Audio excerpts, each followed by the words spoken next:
Saudi की तुम्हारे वालिद मोहतरम की गद्दारी खुल गई।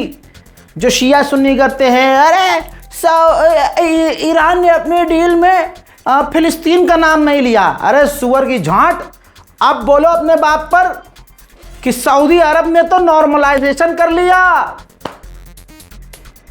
हाँ, बुरा, मेरे जुमले बड़े चुभते होंगे, अगर चुभ रहे हैं तो समझ जाओ अम्मा तुम्हारी सही नहीं थी भाई, क्योंकि तुम्हें हक कबूल नहीं है, हक हजम नहीं हो रहा। हक सुनने के बाद तुम्हें अगर हगना आ रहा हो तो भाई मत देखना, बता रहा हूं सच सबूत के साथ। ईमान वाले हो तो यकीन आएगा, और यकीन करोगे हक को हक बोलोगे। हक एक्सेप्ट करने के लिए भी रोटी हलाल की होनी चाहिए। हराम की खाते होगे तो भाई साहब वो तुम्हें अच्छी चीज़ सच बात पसंद नहीं आएगी। जाके आलिम दीन से, उलमा कराम से पूछ लेना। कुछ उलमा कराम उलमा जैसे दिखते हैं, लेकिन इजराइल की फंडिंग लिए बैठे हैं, तो वो ज़रूर कुछ ना कुछ आपको उल्टा सीधा बयान देंगे। लेकिन दुनिया जानती है कि इंटरनेट के इस ज़माने में किसी का झूठ लंबा नहीं चलता। कल अपडेट दे चुका था ट्रंप का, ये स्टेटमेंट सुन लो कि हमने जो सिविल न्यूक्लियर प्रोग्राम अलाउ किया है वो सऊदी अरब को किया है, सऊदी अरब के साथ मिलकर बनाएंगे। अमेरिका के ऊर्जा विभाग, डिपार्टमेंट ऑफ एनर्जी और सऊदी अरब के बीच जो सिविल न्यूक्लियर डील यानी नागरिक परमाणु समझौता हो रहा है, उसे मंजूरी दे दी जाएगी। ध्यान रखना, इसमें परमाणु सामग्री को एनरिच यानी संवर्धित नहीं किया जाएगा, यूरेनियम एनरिच नहीं किया जाएगा। लेकिन इसमें आपको बता दूं, अंदर की बात यह कि एनरिच किया जाएगा, वो आपको 2 दिन बाद सबूत दिखा दूंगा। यह डील केवल गैर सैन्य शांतिपूर्वक काम के लिए है। भाई ये बयान तो देना पड़ेगा, क्योंकि अगर ये बयान नहीं दिया तो दूसरे अरब भी कहेंगे भाई हम भी परमाणु बनाएंगे, हम भी यूरेनियम बनाएंगे। आगे कहता है कि सऊदी अरब ये कर सकता है, बना सकता है, क्योंकि ईरान के पास भी, यूएई के पास भी पहले से यूरेनियम न्यूक्लियर पावर प्लांट जो सिविल के लिए है, जो जनता के लिए है, वो है उनके पास। लेकिन शर्तें हैं। यहां लाइन बड़ी खतरनाक ली है गुलाबी सुअर ने, लिखा है सऊदी अरब के सामने यही शर्त है कि उसे यूरेनियम न्यूक्लियर पावर प्लांट बनाने की इजाज़त तभी मिलेगी, जो मिल चुकी है, जब इसराइल से तुम्हारा मोहम्मद बिन सलमान डील कर ले। तो आज अगर सऊदी अरब को यह डील कबूल है तो यह ऐलान करने वाली बात नहीं है कि और सऊदी अरब कभी ऐलान नहीं करेगा कि इजराइल के साथ उसने नॉर्मलाइजेशन कर लिया है। समझ रहे हो? एक बात समझिए, हमारी गली में या हमारे मोहल्ले में कोई अमीर बाप की औलाद हो, उसके पास अंधा पैसा हो, तो उसकी चाल में, उसकी ढाल में अकड़ नज़र आती है। मस्जिद में भी उसकी अकड़ नज़र आती है। बुरा मत मानना, यह हकीकत है, समाज की यही गंदगी है। एक मुसलमानों हमारे यहाँ ये है, अकड़ नज़र आती है। और कहते हैं कुछ लोग कि नया नया पैसा है इसलिए ज़्यादा घमंड है। लेकिन आप ये जानिए कि जो मोहम्मद, सऊदी अरब नहीं गलत है, लेकिन जो मोहम्मद बिन सलमान है ना, मोहम्मद बिन सलमान, ये तो हराम की औलाद है, ये तो गंदी नजिस औलाद है। अंधा पैसा बाप का, अरबों का अंधा पैसा, वो कितना बिगड़ा हुआ होगा। जब्बा पहनने से किसी का कैरेक्टर सर्टिफिकेट थोड़ी मिल जाता है कि वो शरीफ आदमी है। ये कितना बिगड़ा होगा।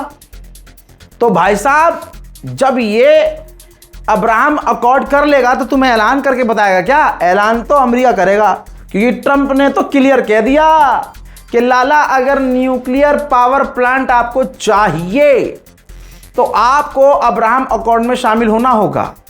और अगर ये डील हो गई है तो सीधी बात, इसका मतलब शर्त मानी गई है। और अगर सऊदी अरब ने शर्त मान ली है तो कहाँ गए वो लोग जो कह रहे थे अरे ये तो ईरान ने अपनी लड़ाई लड़ी है, ईरान अपनी लड़ रहा है। अबे झाट चौधरियो, तुम्हारा तो सऊदी अरब अपनी लड़ाई भी नहीं लड़ पाया, फिलिस्तीन को तो पूछा नहीं, देखा नहीं। इंटरनल रिपोर्ट पहले आपको बता चुका हूं, अरब के अखबारों की रिपोर्ट आ चुकी है, अमेरिका के अखबारों की रिपोर्ट आ चुकी है, खुद ट्रंप कह चुका है, ट्रंप की सरकार कह चुकी है, नेतन्याहू की सरकार कह चुकी है कि मोहम्मद बिन सलमान के लिए फिलिस्तीन कोई मुद्दा नहीं है।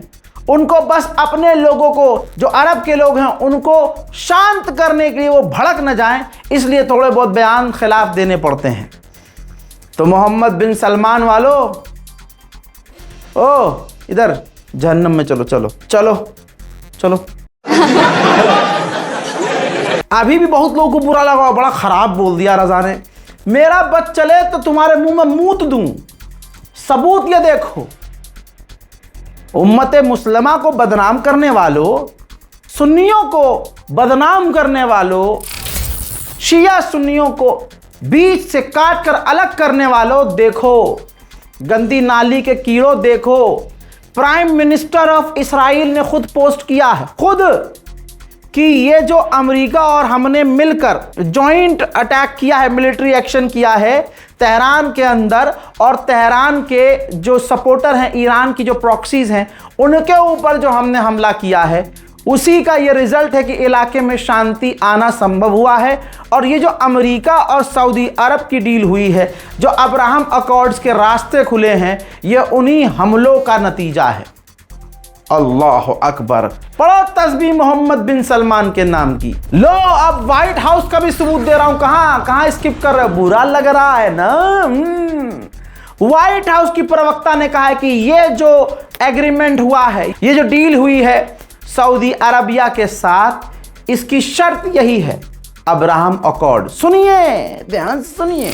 This deal with Saudi Arabia, the energy deal, is contingent on this condition as far as the president is concerned. So we'll continue to talk with our Saudi counterparts to get the deal finalized and hope. कहाँ हो रज़ाक़राफ़ी के खिलाफ बोलने वालों? अरे मुल्ला जी, हैं, तुमसे तुम्हारी दाढ़ी सीधी नहीं हो पाती, तुम किसी का ईमान क्या सीधा करोगे? उतना तो मैं भी कर लूँगा। ये देखो, कहाँ जाने नहीं दूंगा। ये सबूत देखो, इस्राइल के प्रधानमंत्री नेतन्याहू ने खुशी व्यक्त की है, कहा यह बहुत बड़ी जीत है। ये जो एग्रीमेंट हुआ है सऊदी अरब के साथ, नॉर्मलाइजेशन हुआ है हमारा, उसके लिए एग्रीमेंट हुआ है, ये बहुत बड़ी जीत है। कमाल ये है कि अभी भी कोई सऊदी अरब को गलत नहीं कहेगा। तुमसे अच्छा तो इस्राइल का ही पूर्व प्रधानमंत्री है मौलाना साहब। सुनिए क्या कहा है, लगाइए रिपोर्ट। ये देखो भैया, रिपोर्ट देखो भाई। जो पूर्व प्रधानमंत्री हैं इस्राइल के, उन्होंने कहा कि ये सऊदी अरब को अलाउ किया गया है यूरेनियम एनरिचमेंट का और न्यूक्लियर पावर प्लांट बनाने का। इससे इलाके में परमाणु बनाने की होड़ और कंपटीशन बढ़ जाएगा। याद होगा 1 साल पहले जब यमन और अमेरिका के बीच जंग चल रही थी, तो ये यमन से भी जीत नहीं पाया था, यही गुलाबी सुअर। तो एग्रीमेंट हुआ था, माफ़ी तलाफ़ी हुई थी, मीठी मीठी बातें हुई थी, और ट्रंप ने खुद ऐलान किया था कि जंग ख़त्म हो गई है। अब पिछवाड़े में गू नहीं है ट्रंप के कि यमन से लड़ सके। तो कहता है कि जो यमन ने, अंसारुल्लाह ने हमले किए हैं सऊदी अरब के टैंकरों पर और जो धमकियां दी हैं, अब उनको उनके किए की सज़ा ईरान और हुतीस को देंगे। समझ रहे आप? यानी यमन पर हमला नहीं करेंगे, हुतीस के जो जुड़े हुए संगठन है, ईरान की जो प्रॉक्सीज हैं, उन पर हमला करेंगे। वाह भाई वाह। हुतीस के धमकी के बाद, अंसारुल्लाह के धमकी के बाद, जो 5 और टैंकर लाल सागर से गुजरने की कोशिश कर रहे थे, रास्ता बदल लिया है। अमेरिका ने रिपोर्ट जारी करके बताया है कि हुतीस संगठन को ईरान ने ड्रोन भेजा है, ड्रोन दिए हैं, हथियार दिए हैं, और हुतीस से मिलने के लिए ईरान के कमांडर भी हुतीस के पास गए हैं। हजरात आइए, हुतीस ने एक कार्टून जारी किया है, ये देखिए, जिसमें सऊदी अरब का जो जहाज़ है वो निकल रहा है, तो पीछे से हुतीस समंदर से निकल रहे हैं और सऊदी अरब के जहाज़ को मारकर भगा रहे हैं। ये कार्टून इस वक्त यूरोप में वायरल हो रहा है। अब दोस्तों, डर है ईरान से जीत नहीं पा रहे, इधर से हुतीस भी उतर आए। तो अमेरिका के विदेश मंत्री ने धमकी दी है कि ईरान की जंग से दूर रहे हुतीस। ईरान ने पहले ही कहा था सब हमारे हैं, जब इशारा करेंगे तब लाल सागर बंद हो जाएगा। हुतीस के हमलों के बाद क्रूड ऑयल के दाम $100 प्रति बैरल पहुंच चुका है। कहा था ना 3 दिन पहले, देख लिया करो तब आपको मुझसे और प्यार होगा। वो वाला प्यार नहीं होगा, आदमी हूँ आदमी से प्यार करता हूँ वाला नहीं, लेकिन मोहब्बत एक भाई की तरह। एक आगे नहीं बोलूँगा, चलिए आगे बढ़ते हैं। हूथीज़ ने ऐलान कर दिया है कि कोई भी हमला अमेरिका ने हम पर किया तो हम जवाब देंगे, हमें हल्का मत समझना। उन्होंने आगे ये भी कह दिया है कि हम हेजिटेट नहीं करेंगे, ज़रूरत पड़ी तो सऊदी अरब को भी मतलब सऊदी अरब पर भी हमला करेंगे। अब लाल सागर से पाकिस्तान की भी फटी पड़ी है। लाल सागर के अंदर हूथीज़ को धमकाते, बल्कि धमकाने की कोशिश करते हुए पाकिस्तानी ऑफिसर ने धमकी दी है कि अगर पाकिस्तान वाले झंडे के टैंकर पर हमला हुआ तो हम उसे अपने मुल्क पर हमला मानेंगे, नहीं तो अपनी गाड़ पे हमला मानो। उखाड़ के दिखाओ हूथी का कुछ। आंख बंद करके पैसे के लिए तुम एग्रीमेंट किए जा रहे हो सबसे, उन लोगों से जो अपने आप को नहीं बचा सकते। तुम उन्हें बचाओगे और ये रास्ता तुम्हें खुद पाकिस्तान की आवाम से दूर कर देगा। पाकिस्तान की आवाम, मैं बता रहा हूँ आपको, बहुत बुरा हाल है भाई पाकिस्तान का। खैर इतना बुरा नहीं जितना नहीं बोलूँगा। मोदी जी बहुत मारते हैं भाई, खुद नहीं मारते, वो तिहाड़ में बंद करवा देते हैं भाई, NSA लग जाती है। और भाई साहब पता ही नहीं चलता घर वालों को, गया बच्चा हमारा, मैं तो वैसे घर का अकेला हूँ। और ये मुसलमान 52 FIR के बाद भी मेरे साथ शिया सुन्नी करते हैं। मैं इनके लिए सॉरी शक्तिमान।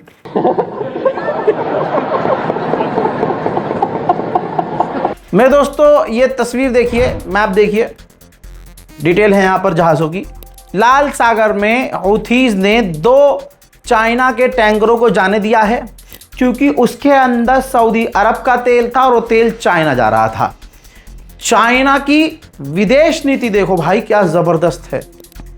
यानी स्ट्रेट ऑफ हॉर्मूज में भी कड़ी से कड़ी जंग के बावजूद ईरान ने उसका तेल, उसका जहाज़ नहीं रोका। और एक फलाना बिनते फलाना है, उसके कुत्ते की नस्लें आज भी उसको सपोर्ट करने के लिए अंधी हो रही हैं। और भाई एक जगह प्रदर्शन चल रहा है, वहां पर मासूमों को कत्ल करने की प्लानिंग चल रही है। समझदार को इशारा काफी। बहरहाल उसकी विदेश नीति यह है कि उसके देश के टैंकरों पर हमला भी हुआ, उसके समुदाय, उसके धर्म के लोग, जवान बच्चे मारे गए, लेकिन जो मारे गए वो भी फलाने बिनते फलाने के फैन थे। जवान बेटा मर गया, लेकिन औकात नहीं कि पापा पर सवाल कर सकें। ये कैसे घटिया तरीन लोग हैं यार, लेकिन बड़ा अच्छा लग रहा है। तुम इसी तरह से दुनिया में जलील होगे। चाइना की विदेश नीति देखो भाई ना, स्ट्रेट ऑफ हॉर्मूज में ईरान ने उसके जहाज रोके, लाल सागर बंद है, तेल सऊदी अरबिया का है, लेकिन चाइना को चाहिए तो हूथी ने रोका ही नहीं, जबकि सऊदी अरब से हूथी की डायरेक्ट जंग चल रही है। फिलहाल की इस रिपोर्ट में इतना ही। इस रिपोर्ट को शेयर कीजिए। जय हिंद।